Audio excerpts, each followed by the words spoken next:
Hello friends. आज का जो टॉपिक है वो हॉफमैन कोडिंग है। हॉफमैन कोडिंग एक कंप्रेशन टेक्निक है जिसके माध्यम से हम क्या करते हैं, मैसेज और डेटा के साइज को रिड्यूस करते हैं। Suppose you want to store the data in a file, so you can store the data in compressed form to reduce the size of the file, but the data is sent over the network. Data can be compressed and sent to reduce the cost of transmission. If a normal message is sent, what will be the cost, what is the fixed size coding and what is the variable size coding, हम उसको यहाँ पर इस PPT के through आपसे discuss करेंगे। Suppose I have a message, ठीक है, like I have a message और उस मैसेज को मुझे क्या करना है, स्टोर करना है किसी फाइल में और मैं उसको नेटवर्क पे सेंड करना चाहती हूँ। तो अगर मैं कैलकुलेट करना चाहती हूँ कि उस मैसेज का कॉस्ट कितना होगा, तो हम हॉफमैन कोडिंग यूज़ कर सकते हैं। तो हॉफमैन कोडिंग क्या है, एक कंप्रेशन टेक्निक है and it is used for reducing the size of data and messages. The size of the message is measured in terms of bits. ये मेरा एक मैसेज है, मैंने मैसेज यहाँ लिखा हुआ है और अगर हम इस मैसेज को नेटवर्क पे सेंड करेंगे तो इस मैसेज का साइज़ क्या होगा।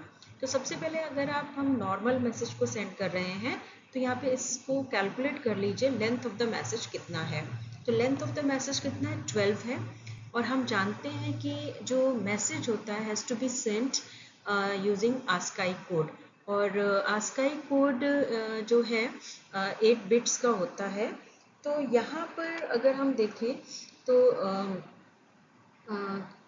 electronic devices या computers all use ASCII codes for characters or English alphabets. So these are all the characters which is having 8 bit. तो ASCII code is of 8 bit. तो I have used alphabets here A to E. कितने alphabets हम use कर रहे हैं, A to U, E. So it is easily understand that कि A का जो वैल्यू होती है वो 65 होती है और उसका ASCII वैल्यू क्या है, यहाँ पे 8 बिट है। B का भी 8 बिट है, C का भी, D का भी और E का भी। तो 8 बिट ASCII कोड होता है। अब 8 bit are there for each alphabet. So total number of bits कितना हो गया, 8 multiplied by 20. So 160 bits. So this is the simple message sent without encoding. The size will be of 160 bits और हम इस message को send करेंगे। This is the cost of the message. तो क्या जो है, now this is the simple message to send without encoding. The size will be of 160 bits, 8 bits for each alphabet. So can we use our own codes instead of ASCII code? Because जो है हम क्या कर रहे हैं, I'm not using see, I am not using all alphabets over here, but just I am using some a few alphabets like A, B, C, D, E. Only 5 characters we are using, and we are taking 8 bit of code, 8 bit of code for representing just 5 alphabets.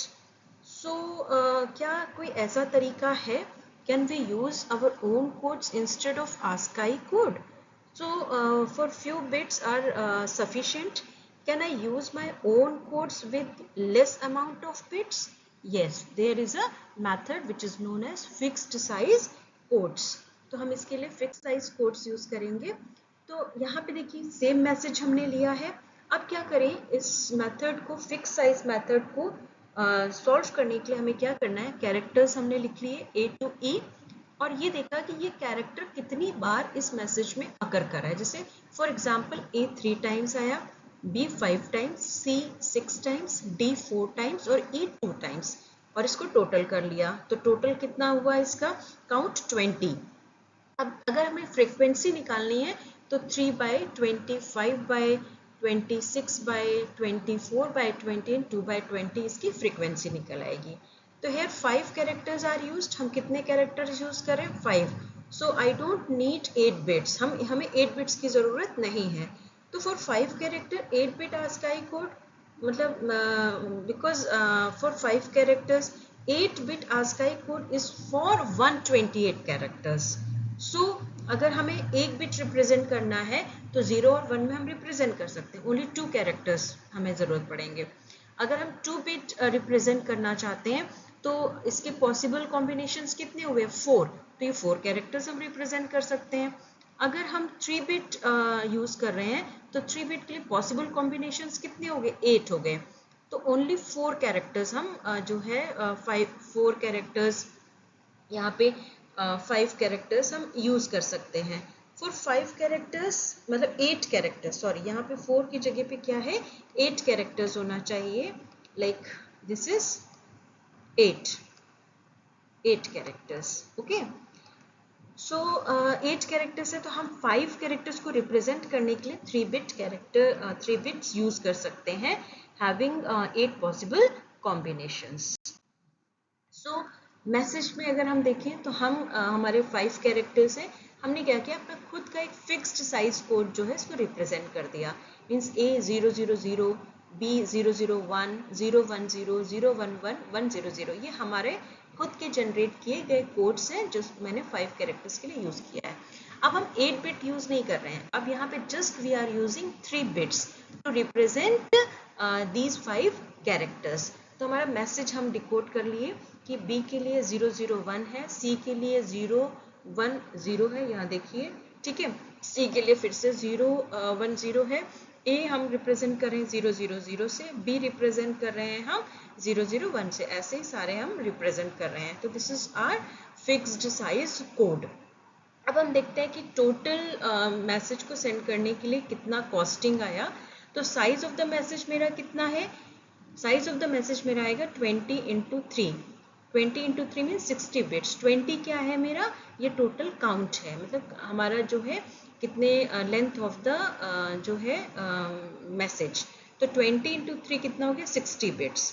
तो each character is of 8 bit. अब हम ये भी जानते हैं कि हर एक character क्या है, 8 बिट का है, और 8 बिट ये कैरेक्टर 8 बिट का है, तो रिप्रेजेंट क्या कर रहा है, 8 बिट ASCII कोड। तो टोटल बिट्स हमारी कितनी है, 8 × 5 इज इक्वल टू 40। तो 40 बिट्स और जाएंगे जो सिर्फ ये कैरेक्टर्स के लिए हैं। तो 40 + 60।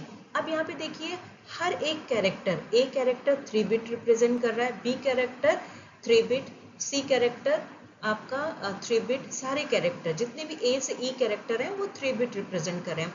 तो ये 3 बिट को अगर हम टोटल करेंगे तो 15 आएगा। तो 15 + 40 + 60, ये हमारा क्या हो जाएगा, टोटल साइज ऑफ द जो है मैसेज हो जाएगा।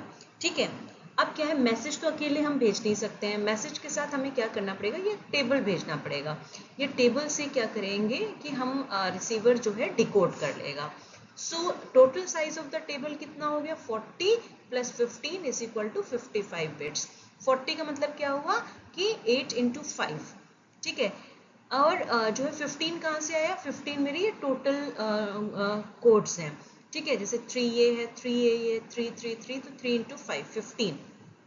तो total size of the table कितना हो गया, 55, और मैसेज का साइज कितना है, 60। तो टोटल हमारा जो है मैसेज अलोंग विद टेबल कितना हो जाएगा, 115 बिट्स, इतना कॉस्टिंग आएगी। अब तो ये हो गया फिक्स्ड साइज। फिक्स्ड साइज हो गया तो क्या अभी जो है ऐसा कोई और तरीका है जिसमें हम फिक्स्ड साइज ना करके वेरिएबल साइज करें? तो जो है एक है तरीका, हॉफमैन कोडिंग। हॉफमैन कोडिंग जो है उसमें वेरिएबल साइज कोड्स भी होते हैं, वो भी यूज़ करते हैं हम साइज को रिड्यूस करने के लिए।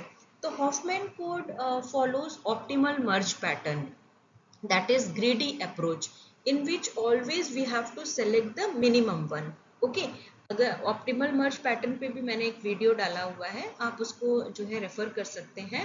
तो ऑप्टिमल मर्ज पैटर्न में की तरीके से हॉफमैन कोडिंग जो है वो वर्क करता है। तो ग्रीडी अप्रोच होती है ये, जिसमें हम क्या करते हैं, हमेशा दो मिनिमम लिस्ट को सिलेक्ट करते हैं। तो given approach for getting our own variable size code. तो हॉफमैन ने क्या किया, एक ऐसे अप्रोच दिया जिसमें हम अपना वेरिएबल साइज कोड जो है वो बना सकते हैं। तो सबसे पहले हमें काम क्या करना है कि जो है जो भी हमारा जो काउंट आया है अल्फ़ाबेट्स का, वो हम जो फ्रीक्वेंसी है उसको हम इंक्रीजिंग ऑर्डर पे क्या करेंगे, अरेंज कर देंगे। और फिर लेफ्ट हैंड साइड जो ट्री बनकर आएगा, लेफ्ट हैंड साइड को हम मार्क करेंगे एज अ 0 और राइट हैंड साइड को हम मार्क करेंगे as a 1। Variable size code को हम जो है एक एग्जांपल से समझते हैं। सेम एग्जांपल मैं ले रही हूँ, सेम मैसेज है। अब देखो इस मैसेज में क्या है कि हमारा जो है, हमने सबसे पहले कैरेक्टर्स ले रखे हैं। कैरेक्टर्स हमारे कहाँ से, ए से ई तक कैरेक्टर्स हैं। अब ए से ई है और यहाँ पे हमारा काउंट जो है वो हमने कैलकुलेट कर रखा है 3, 5, 6, 4, 2 respectively with A B C D E. So now हमने क्या करना है, इस काउंट को देख के जो है हम इंक्रीजिंग ऑर्डर पे जो है अल्फाबेट्स को अरेंज कर देंगे। ठीक है, 2 किस अल्फाबेट को रिप्रेजेंट करता है, ई को, और 3 किस अल्फाबेट को रिप्रेजेंट कर रहा है, ए को, 4 डी को रिप्रेजेंट कर रहा है, 5 जो है बी को, और 6 जो है वो सी को रिप्रेजेंट कर रहा है। ओके, अब हम क्या करेंगे, ऑप्टिमल मर्ज पैटर्न को फॉलो करेंगे। ऑप्टिमल मर्ज पैटर्न कहता है कि सेलेक्ट द मिनिमम 2 लिस्ट। तो हमने 2 और 3 ये हमारी मिनिमम लिस्ट है, मींस ई और ए कैरेक्टर को सिलेक्ट कर लिया, इसको ऐड किया, वैल्यू 5 हो गई। फिर 5, 4, 5, 6 इनमें से हम सेलेक्ट करेंगे मिनिमम वैल्यू। हमने 5 और 4 को सिलेक्ट किया, 5 और 4 को सिलेक्ट किया तो वैल्यू कितनी आई मेरी, 9 आई। अब 9, 5, 6 में मिनिमम वैल्यू कितनी है, 5 और 6, इसको सिलेक्ट किया, value will be 11। Now 9 and 11 हमारी दो लिस्ट बची, इनको जब हमने ऐड ऑन किया तो वैल्यू विल बी 20। सो हमारा साइज ऑफ द मैसेज कितना है, वो भी 20, और ये वैल्यू भी मेरी कितनी आई, 20 आई। अब क्या करना है कि हमने जैसे कि लास्ट स्लाइड में बताया था कि लेफ्ट हैंड साइड को 0 से रिप्रेजेंट करना है, राइट हैंड साइड को हमको 1 से रिप्रेजेंट करना है। तो यहाँ पर देखो हमने 0 को लेफ्ट 0 जो है लेफ्ट हैंड साइड पे है, जो कि 20 के लेफ्ट हैंड साइड पे, इसको 0 से मार्क कर दिया है और ये 1 मार्क हो गया। 9 के जो है लेफ्ट में हम 0 मार्क करेंगे और राइट में 1 मार्क करेंगे। ऐसे ही सेम सिमिलरली 5 के लेफ्ट हैंड साइड को 0 से मार्क करेंगे एज को, और 5 के राइट हैंड एज को जो है 1 से मार्क करेंगे। ठीक है, तो इस तरीके से मेरा क्या है, ऑप्टिमल मर्ज पैटर्न ट्री जो है वो बनके तैयार हो गया है। नाउ अब हम कोड्स जो है आइडेंटिफाई करेंगे।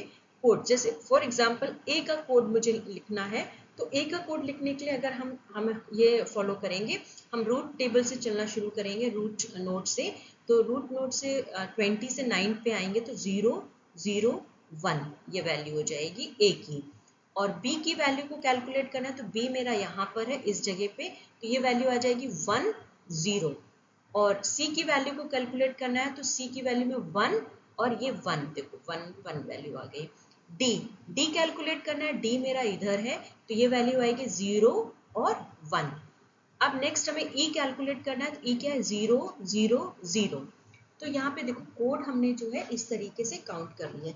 यहाँ पे आप अगर देखो एक चीज आपको नजर आ रही होगी कि ये फिक्स्ड साइज नहीं है, कुछ 3 बिट्स के हैं और कुछ 2 बिट जो है कोड मेरा जनरेट हुआ है। ठीक है, अब हम क्या करेंगे, हर एक कैरेक्टर का जो है लेंथ निकाल लेंगे, बिट्स निकाल लेंगे कि वो कितने बिट्स का है। तो ए जो है कैरेक्टर, उसका काउंट 3 है और कोड कितना है, 3 बिट्स का है। तो कितना हो गया, 3 मल्टीप्लाई बाय 3, 9। मतलब वो 9 जो है टोटल जो है ए का वैल्यू कितना है, कितना बिट्स वो है, 9 है। और 5 इंटू 2 ये 10 हो गया, 6 इंटू 11 नहीं 6 इंटू 2 ये यहाँ पे जो है 2 है, तो 6 2 जा कितना हो जाएगा 12। 4 इंटू 2 तो ये हो जाएगा 8, 2 मल्टीप्लाई बाय 3 तो वैल्यू विल बी 6। तो ये काउंट कोड को जो है हमको काउंट से मल्टीप्लाई करना पड़ेगा। वैल्यू मेरी कितनी आई, ये 45 बिट्स आई। मीन्स ये जो मैसेज है, ये मैसेज का टोटल जो है कोड करने पे, डिकोड करने पे value bit, total number of bits कितनी हो गई हमारे पास, 45 बिट्स हो गई हैं। अब आप देखिए तो जो है ये कोड को हम अकेले हम मैसेज को नहीं सेंड करेंगे, तो रिसीवर को समझाने के लिए हमको क्या करना पड़ेगा, इस जो है टेबल को, इस जो है चार्ट को भी हमको जो है साथ में भेजना पड़ेगा। तो अब हमें क्या करना है, ये जो कोड है, अब आप देखिए इस टोटल कोड को भी आपको टोटल करना पड़ेगा। टोटल नंबर ऑफ कितनी बिट्स हैं इस कोड में, यहाँ 3 है, यहाँ 2 है, यहाँ पे 11 है, यहाँ पे 2 है, यहाँ पे आपका क्या है जो है 3 बिट्स है। तो ये कितना हो गया टोटल, यहाँ पे कितना हो गया, ये 12 हो गया। कितने बिट्स हो गए, ये 12 बिट्स हो गए यहाँ पे आपके। ओके, नेक्स्ट अगर हम देखें तो मैसेज जो है हमारा क्या है, उसका साइज कितना है, 45 बिट्स है। और अगर हम जो है मैसेज को अकेले तो भेजेंगे नहीं, तो मैसेज के साथ हमें क्या करना है, चार्ट और टेबल भी भेजना है डिकोड करने के लिए। दैट डिकोडिंग तभी पॉसिबल हो पाएगी। तो साइज ऑफ द टेबल कितना हो गया, हर एक कैरेक्टर कितने बिट का है, 8 बिट का है। तो 5 इंटू 8 कितना हो गया, 40 बिट्स हो गया। और टोटल नंबर ऑफ कोड्स कितने हैं मेरे, 12 हैं। जैसे कि आप लास्ट स्लाइड पे देखेंगे तो कितने हैं कोड्स मेरे, 12 हैं। और साइज ऑफ द टेबल मेरा कितना हो गया, 40 प्लस 12 तो 52 हो गया। तो total size of the message along with the table कितना हो जाएगा, 45 प्लस 52। 45 मेरा ये मैसेज का साइज है, और जो है टेबल का साइज जो है वो मेरा 52 बिट्स है। तो टोटल जो है मेरा जो है मैसेज है जो रिड्यूस्ड होकर आया है वो 97 बिट्स है। तो यहाँ पर देखिए ये मैसेज जो है मेरा वो जो है डिकोड होकर आएगा। ओके, आई होप ये लेक्चर आपको समझ आया होगा। नहीं समझ में आया तो आप इसको दोबारा से वीडियो को जो है बार बार देखिए। और अगर पसंद आया मेरा वीडियो तो इसको लाइक करिए, सब्सक्राइब करिए। Thank you so much.